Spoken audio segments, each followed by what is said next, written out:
नमस्कार दोस्तों, मैं श्वेता आपका इस new beginning audio book channel पर स्वागत करती हूँ। आशा करती हूँ कि आप सभी अच्छे होंगे।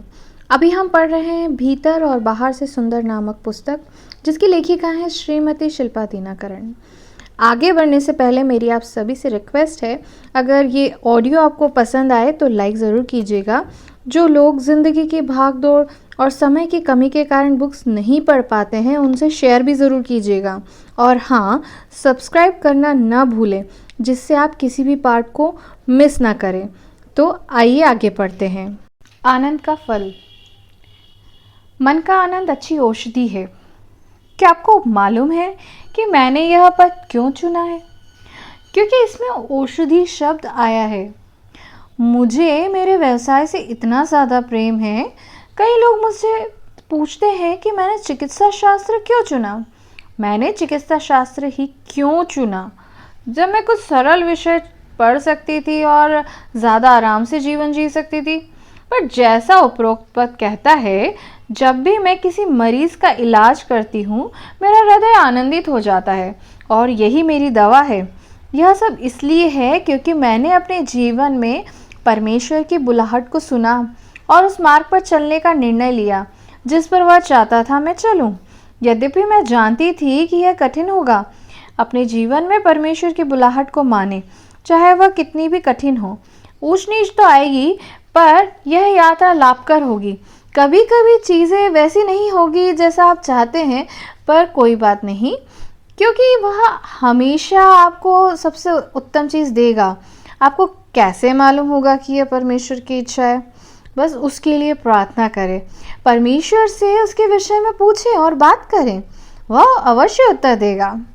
जब से मेरे माता पिता ने मेरे लिए वर ढूंढना शुरू किया, मेरी प्रार्थना केवल यही थी, यीशु, बस यदि तेरी इच्छा है कि मैं इस व्यक्ति से विवाह करूं, तभी मैं उससे बात करूंगी। मैं ऐसे व्यक्ति से बात नहीं करना चाहती जिससे मैं आशा रखूं और फिर उससे विवाह ना करूं। इससे उसका और मेरा दोनों के हृदय टूट जाएंगे। प्रभु ने वैसा ही किया जैसे मैंने उससे मांगा था। मुझे मेरे पिछले जन्मदिन 6 सितंबर 2018 का प्रतिज्ञा वचन याद है, जो कि यशायाह नबी की पुस्तक 58वें अध्याय के 14 पद में लिखा है, तो तू यहोवा के कारण सुखी होगा और मैं तुझे देश के ऊंचे स्थानों पर चलने दूंगा। उस समय मैं इस पद का अर्थ नहीं समझ सकी, पर मैं उसकी प्रतिज्ञा को पकड़े रही। 10 सितंबर 2018 को सैमुअल और मैं अपने माता पिता के माध्यम से मिले और उस दिन से लेकर मेरा आनंद उमड़ रहा है। परमेश्वर ने अपनी प्रतिज्ञा पूरी की, और क्योंकि मैंने वही किया जो मैंने प्रार्थना में मांगा था। मैं जानती थी कि यह प्रभु की इच्छा थी और मैं खुश थी। उसी प्रकार उससे उसकी इच्छा मालूम करे और वह आपके कदमों को सही मार्ग में ले जाएगा। कभी कभी किसी परिस्थिति के आने से पहले ही परमेश्वर आपको उस परिस्थिति का सामना करने को तैयार कर देगा और आप आनंद से भरपूर हो जाएंगे। याद रखें, जैसे जक्कई द्वारा यीशु को देखने से बहुत पहले ही वह वृक्ष वहाँ पर उसकी आवश्यकता को पूरी करने के लिए उगा दिया गया था। जब यीशु ने उसके घर आने का निर्णय लिया तो जक्कई आनंद से भर गया। उसने तुरंत ही कहा कि वह सब कुछ लौटा देगा जो उसने गरीबों से अनुचित रीति से लिया था, और उसने यीशु को अपने जीवन में स्वीकार कर लिया।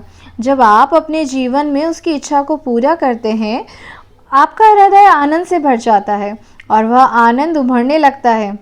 लोग आपके चेहरे पर उस आनंद को देख सकेंगे और जब आप बोलेंगे वे उसे देख सकेंगे। यह इतना सुस्पष्ट दिखाई देगा।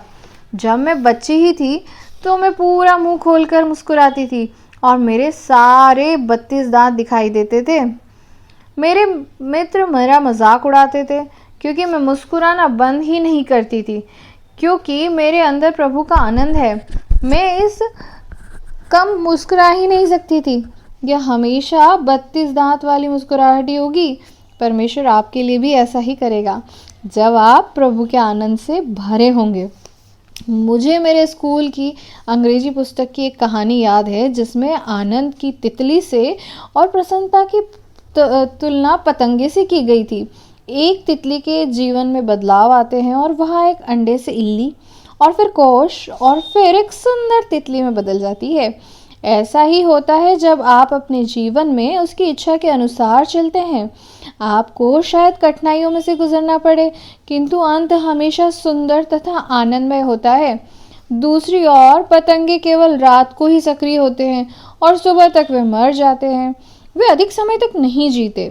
संसार में पाई जाने वाली प्रसन्नता ऐसे ही होती है, वह क्षणभंगुर होती है और ज़्यादा देर तक नहीं रहती, क्योंकि परमेश्वर ने मुझे अपना आत्मा से भरा है।